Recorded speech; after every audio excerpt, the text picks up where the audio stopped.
So yan mga kagulay, good morning. So andito po ako sa aking Alex Step 1 at tinatapos ko lang mag-spray. So ayun po siya.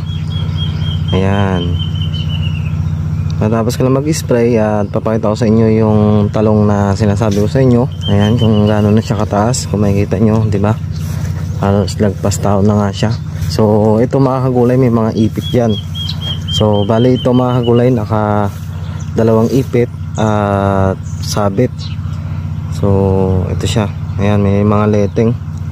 Ayan, kung napapansin nyo ba yung kulay blue. Ayan, so tali yan. So ganyan yan pagka naipit at nalagaan. So makikita nyo walang nakaharang na masyadong sanga.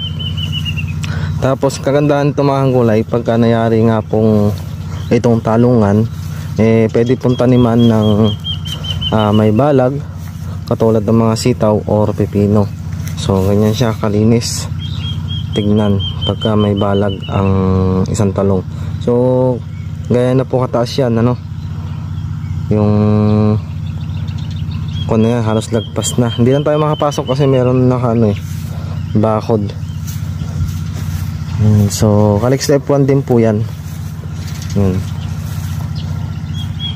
Yan, so kita nyo kung gaano kaganda pagka nakaano siya.